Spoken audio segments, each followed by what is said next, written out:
In my last video, I attempted to show the relationship between authenticity and ugliness to explain why many people call modern architecture ugly.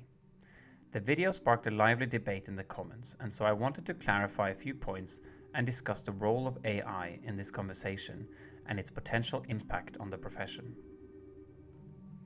The Architecture Rebellion is a movement in Scandinavia that demands that we start building traditional architecture instead of what they consider ugly modern architecture. The movement grew extremely fast and got widespread support across the political spectrum. However, in the conversations around it, it strikes me that there are two different conversations taking place that often gets conflated. The first conversation concerns how developers cut corners, producing housing and cheap buildings that lack essential qualities, like green space, quality materials, and thoughtful detailing. Architects are quick to get behind this. In my own experience at an architecture firm, regulations was oftentimes the only argument we had for advocating better design spaces. As developers start using AI tools to maximize profits, these dynamics will shift even further. AI will be able to calculate optimal layouts and costs, leaving architects with rigid benchmarks that limit their design freedom. In this context, regulation is likely to become the primary medium through which architects can maintain influence over the built environment. This shift is already apparent in architectural education, where students are increasingly designing regulatory frameworks rather than individual buildings. Okay, so you have one part of the conversation where architects agree with the architectural rebellion.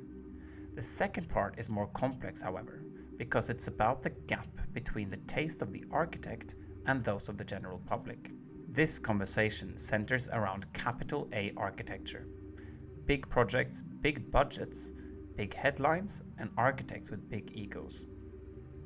These buildings are located on prime urban sites, often funded and chosen by expert panels. When these buildings are disliked by the majority of the public, which is very often the case, I think there is a problem.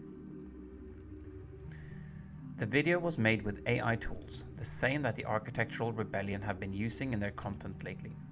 It is obviously completely superficial, but that's the point. They simply express that the floor plans can be the same, but the exterior can be decorated and rhythmic. With these AI tools, the client can generate facades as well.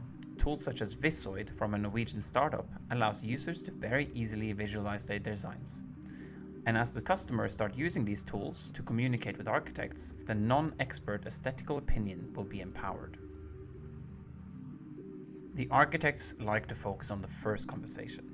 Yet, these two conversations are related. There exists a spectrum from the Starchitect designed public works to the super cheap developer flats. Here we find things like high-end apartments, villas, office buildings, hotels, etc. We can see there is a trickle down from the public works to the cheap works. In other words, Starchitects are tastemakers and should be willing to have a second conversation as well. Please let me know what you think in the comments, and I'll see you next time.